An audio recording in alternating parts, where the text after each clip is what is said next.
तो दोस्तों एक बार मैं फिर से स्वागत करता हूं आप सभी लोगों का आपका अपने YouTube चैनल गुरुवर जी के में। जी हाँ दोस्तों, तो आज का करंट अफेयर लेकर हम आ चुके हैं। MCQs प्रश्न होंगे इसमें दोस्तों, यानी कि 22 जुलाई 2023 के उन महत्वपूर्ण प्रश्नों को हम इसमें MCQs माध्यम से हल करेंगे, जो आपके परीक्षा के दृष्टिकोण से काफ़ी महत्वपूर्ण होने वाले हैं। तो चलिए ज़्यादा समय न लेते हुए आज का पहला प्रश्न देखते हैं। आज का पहला प्रश्न है दोस्तों कि श्रीलंका के वर्तमान राष्ट्रपति का क्या नाम है। आपके ऑप्शन हैं गोटबाया राजपक्षे, या फिर रानिल विक्रमसिंघे, या फिर मैत्रीपाल सिरिसेना, या फिर चंद्रिका कुमारतुंगा। बताइए आपका जवाब क्या होगा दोस्तों।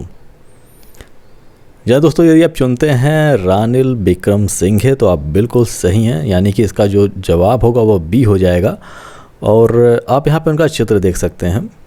यह वर्तमान में जो हमारा श्रीलंका है उसके राष्ट्रपति हैं। अगले प्रश्न की ओर चलते हैं। अगला प्रश्न है दोस्तों कि त्रिंकोमाली बंदरगाह भारत के किस पड़ोसी देश का एक प्रमुख बंदरगाह है। पाकिस्तान, मालदीव, बांग्लादेश, या फिर श्रीलंका। बताइए आपका जवाब क्या होगा दोस्तों। यह एक ऐसा देश है जहां से मतलब भारत का बहुत प्राचीन इतिहास जुड़ा हुआ है। आप बता सकते हैं दोस्तों कि इसका क्या संबंध है, कौन सा देश वो है। या दोस्तों इसका जो जवाब होगा वो श्रीलंका होगा, यानी कि इसका जो उत्तर होगा वो डी सही हो जाएगा। यानी कि जो त्रिकोमाली बंदरगाह है वो हमारे श्रीलंका में स्थित है। यहाँ पे इसकी स्थिति आप देख सकते हैं। इस जब फ़ोटो को देखेंगे तो श्रीलंका में ये जो रेड डॉट यहाँ पे बनाया गया है, यहीं पे ये जो बंदरगाह है स्थित है। बड़े मैप में आप इस प्रकार से इसे देख सकते हैं। और सबसे बड़ी बात है कि अब हम इन प्रश्नों को आखिर शामिल क्यों किए हैं इसमें, यानी कि यहाँ पे हमने श्रीलंका के राष्ट्रपति का नाम पूछा और फिर एक जो बंदरगाह था यानी कि त्रिंकोमाली, इसके बारे में हमने क्यों आखिर पूछा। तो इसका जो कारण है वो ये है कि जो श्रीलंका के राष्ट्रपति हैं यानी कि रानिल विक्रमसिंघे, ये इस समय भारत आए हुए हैं। और इसके संदर्भ में यहाँ पे चर्चा चली, यानी कि भारत में कुछ ऐसा प्रस्ताव रखा जा रहा है कि भारत के जो बंदरगाह हैं और जो कुछ प्रमुख बंदरगाह हैं श्रीलंका के, उन दोनों को जोड़ने का, और किसके माध्यम से जोड़ने का, सड़क के माध्यम से जोड़ने का। जी हाँ दोस्तों, जैसे कि आप लोगों को पता है कि भारत और श्रीलंका के मध्य यहाँ पे समुद्र का कुछ हिस्सा पड़ता है, और इस समुद्र को हिस्से को ख़त्म करने के लिए यहाँ पे सड़क मार्ग बनाया जाएगा और भारत के कुछ बंदरगाहों को श्रीलंका के बंदरगाह से जोड़ने का कार्य किया जाएगा। अभी देखिए प्रस्ताव पारित हुआ है, अभी देखिए आगे कैसे होता है और कैसे इस पर काम होगा, इसलिए यह बहुत महत्वपूर्ण हो जाता है प्रश्न। अगले प्रश्न को चलते हैं दोस्तों। अगला प्रश्न है भारत के वर्तमान सड़क यातायात एवं राजमार्ग मंत्री कौन है। बताइए आपका जवाब क्या होगा दोस्तों। स्मृति ईरानी, या फिर जयशंकर प्रसाद, या फिर निर्मला सीतारमन, या फिर नितिन गडकरी। बताइए आपका जवाब क्या होगा दोस्तों। जी हाँ दोस्तों, इसका जवाब हो जाएगा नितिन गडकरी। नितिन गडकरी को आप लोग जानते होंगे और ये बहुत ही शानदार मंत्री हैं इस समय के। सड़क यातायात और राजमार्ग के संदर्भ में इन्होंने बहुत ही बेहतरीन प्रयास किया है भारत के क्षेत्र में। और जब से ये हैं, बहुत दिनों से ये इस क्षेत्र में मंत्री रह चुके हैं और अभी भी वर्तमान समय में भी हैं। और इनका जो कार्यकाल था वो बहुत ही शानदार रहा है और आगे भी बहुत शानदार रहेगा। इनका तस्वीर आप देख सकते हैं, देखिए किस प्रकार से मुस्कुरा रहे हैं। इनके नाम को देख के लगता है कि जैसे ये बहुत कुछ गटक जाएंगे, मतलब बहुत गटकने वाले हैं, लेकिन ऐसी बात नहीं है। बहुत ही ईमानदार नेता है, बहुत ईमानदार मंत्री रहे हैं और इनका कार्यकाल जो रहा है वो बहुत ही शानदार रहा है दोस्तों। अगले प्रश्न की ओर चलते हैं। अगला प्रश्न है दोस्तों कि भारत के वर्तमान केंद्रीय श्रम और रोजगार मंत्री कौन है। स्मृति ईरानी, या फिर भूपेंद्र बघेल, या फिर नितिन गडकरी, या फिर भूपेंद्र यादव। बताइए आपका जवाब क्या होगा दोस्तों। जी हाँ दोस्तों, इसका जवाब हो जाएगा डी। यहाँ पे सी हो गया है लेकिन ये डी होगा। इसका जवाब हो जाएगा डी, यानी कि भूपेंद्र यादव। भूपेंद्र यादव जो हैं वह वर्तमान में केंद्रीय श्रम और रोजगार मंत्री हैं। इनका तस्वीर मैं दिखा दे रहा हूँ यहाँ पे, ताकि आप लोग की जब नौकरी ना लगे और किसी प्रकार की गड़बड़ी हो भर्तियों में तो आंदोलन के समय इन्हें आप घेर सके, इसलिए इन्हें थोड़ा सा पहचान लीजिए। यही भूपेंद्र यादव जी हैं। अगले प्रश्न की ओर चलते हैं दोस्तों। अगला प्रश्न है प्रधानमंत्री कौशल विकास योजना कब लागू किया गया था। असल में प्रधानमंत्री कौशल योजना विकास योजना जो लाया गया था वो मुख्य रूप से भारत के नवयुवकों के लिए लाया गया था। ऐसे नवयुवक जो बेरोजगार थे, किसी क्षेत्र में काम करना चाहते थे, तो उनके क्षेत्र से जुड़े हुए बहुत सारे यहाँ पे ट्रेनिंग देने का कार्य किया जाता था सरकार की तरफ से। सरकार की बहुत सारी संस्थाएं थीं, वहाँ से उन्हें ट्रेनिंग दिया जाता था। मान लीजिए कोई लोहार या बढ़ई का कोई काम करना चाहता है, या फिर कोई कंप्यूटर के क्षेत्र में काम करना चाहता है, या फिर हार्डवेयर रिपेयरिंग का काम करना कोई चाहता है, मोबाइल रिपेयरिंग का काम करना चाहता है, वेल्डिंग का काम करना चाहता है, तो उसके संबंध में तमाम जो फैसिलिटी थी वह भारत सरकार की जो टीम थी वो इन्हें प्रोवाइड करती थी, और इन्हें बाकायदे अंत में एक सर्टिफिकेट दिया जाता था, और वो सर्टिफिकेट पूरे भारत में मान्य होता था, और वह किसी भी कंपनी में जाकर आसानी से अपने कार्य से संबंधित काम वहाँ पे पा सकते थे, जो भी इस योजना के तहत उन्होंने सीखा था। इसका जो शुरुआत यहाँ पे हुआ था दोस्तों, वह जुलाई 2015 में किया गया था, प्रधानमंत्री कौशल विकास योजना का। अगले प्रश्न की ओर चलते हैं। अगला प्रश्न दोस्तों कि भारतीय वायुसेना दिवस कब मनाया जाता है? आपके ऑप्शन है 15 जनवरी, 26 जनवरी, 20 अक्टूबर, 8 अक्टूबर। चलिए थोड़ा सा हम और नज़दीक जाने का प्रयास करते हैं। मैं आपसे बता दूं कि आज 22 जुलाई है, और 22 जुलाई के बाद इन चारों ऑप्शनों में से जो सबसे पहला जो डेट पड़ेगा वही भारतीय वायुसेना दिवस का डेट है। अब बताइए कि इसका ऑप्शन क्या होगा दोस्तों? जी हाँ दोस्तों, इसका जो जवाब यदि आप देते हैं डी, तो आप बिल्कुल सही हैं, यानी कि 8 अक्टूबर। 8 अक्टूबर को भारतीय वायु सेना दिवस मनाया जाता है। अगला प्रश्न दोस्तों कि इसके परेड समारोह की मेज़बानी कौन सा शहर करने वाला है? यानी कि इस समय यानी कि भारतीय वायुसेना 2023 का जो दिवस मनाया जाएगा, यानी कि इसका जो परेड समारोह मनाया जाएगा, उसकी मेज़बानी कौन सा शहर करेगा? लखनऊ, दिल्ली, अमृतसर या प्रयागराज? चलिए आप ऑप्शन तक पहुंचने के लिए थोड़ा सा और क्लू देता हूं। वह एक ऐसा शहर है दोस्तों जिसे हम संगम नगरी के नाम से भी जानते हैं, और सबसे बड़ी बात है कि अभी हाल ही में उसका नाम परिवर्तन कर दिया गया, उसका नाम बदल दिया गया है। तो आप बताइए कि अब इसका जवाब क्या होगा दोस्तों? जी दोस्तों, यदि आप चुनते हैं डी, तो वह प्रयागराज आप बिल्कुल सही हो जाएगा। हालांकि यदि जब मैंने आपसे कुछ बताया इसके बारे में, तो आप मुझे लगता है कि आप लोग इसका जवाब दे पाए होंगे। इस बार का जो हमारा जो वायुसेना दिवस जो मनाया जाएगा, भारतीय वायुसेना दिवस 2023 का जो मनाया जाएगा, वह मुख्य रूप से प्रयागराज में ही मनाया जाएगा, यानी कि इसकी मेज़बानी करने वाला जो शहर होगा वो प्रयागराज ही होगा। अगले प्रश्न की ओर चलते हैं दोस्तों। अगला प्रश्न है भारतीय वायुसेना की स्थापना कब की गई थी? 15 अगस्त 1947, 15 अगस्त 1950, 8 अक्टूबर 1932 या फिर 8 अक्टूबर 1942? बताइए दोस्तों आपका जवाब क्या होगा? जी दोस्तों, आप लोग जानते हैं कि 8 अक्टूबर को हुआ ही था, तो यहाँ पे तो ये दो ऑप्शन ख़त्म ही हो जाएंगे। आपका दो ऑप्शन बचेंगे, 8 अक्टूबर 1932 और 42 का। तो इसका जो जवाब हो जाएगा दोस्तों वो हो जाएगा सी, यानी कि 8 अक्टूबर 1932 को भारतीय वायुसेना की स्थापना की गई थी। प्रारंभिक अवस्था में इसका जो नाम था कुछ अलग था, बाद में थोड़ा सा परिवर्तन कर दिया गया।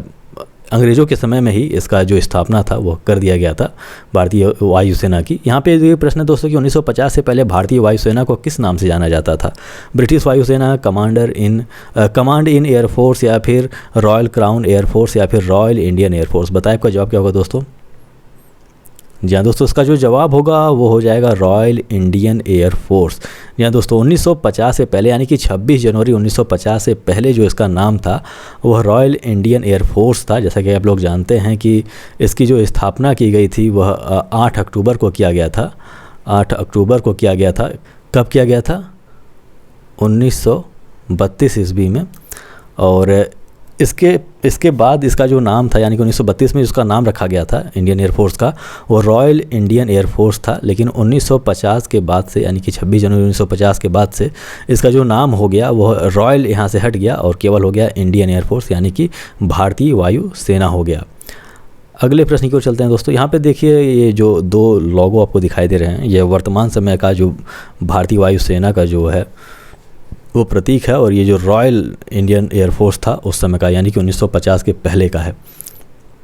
अगला प्रश्न है दोस्तों कि हाल ही में गठित 26 विपक्षी दलों का गठबंधन इंडिया का पूरा नाम क्या है? जैसा कि आप लोग जानते हैं दोस्तों कि जो मुख्य रूप से एनडीए जो सरकार है या फिर जो बीजेपी सरकार के खिलाफ जो पार्टियां एक साथ लड़ रही हैं, लगभग 26 विपक्षी पार्टियां हैं जो साथ में आ चुकी हैं और जिनके गठबंधन का जो नाम है वह इंडिया रखा गया है। तो इसमें पूछा है कि इसका पूरा नाम क्या है। आप इस पर थोड़ा सा नज़र बनाए रखिए, क्योंकि मुझे लगता है कि इस बार का जो चुनाव होगा वह बहुत ही अद्भुत होगा। और देखिए अभी क्या क्या होता है, और नरेंद्र मोदी जी के खिलाफ बहुत सारी पार्टियाँ इकट्ठा हो रही हैं और सबका बस एक ही उद्देश्य है कि नरेंद्र मोदी को किसी भी तरह से प्रधानमंत्री के पद से हटाया जाए। तो बताइए दोस्तों कि इसका जवाब क्या होगा। इसका जवाब होगा कि इसका जो जवाब होगा वो हो जाएगा दोस्तों ए, यानी कि Indian national development exclusive alliance, यानी कि Indian national development exclusive alliance जो है उसका फुल फॉर्म होगा दोस्तों। अगले प्रश्न को चलते हैं। अगला प्रश्न है दोस्तों कि पश्चिम बंगाल के वर्तमान राज्यपाल का क्या नाम है। आनंदीबेन पटेल या फिर पंकज मलिक या फिर RN रवि या फिर CV आनंद बोस। बताइए आपका जवाब क्या होगा दोस्तों। चलिए मैं बता देता हूँ कि दोस्तों कि मतलब उनके नाम के अंतिम जो शब्द हैं वो ऐसे हैं जो मतलब किसी महापुरुष के या फिर किसी राष्ट्र नायक के हैं। अब बताइए आपका जवाब क्या होगा दोस्तों। तो आप इस तरह से समझ सकते हैं कि ये दो ऑप्शन B और C आप काट सकते हैं। अब बचता है पटेल और बोस, दोनों के दोनों जो हैं वो एक महान विभूति रहे हैं देश के। तो अब बताइए आपका जवाब क्या होगा।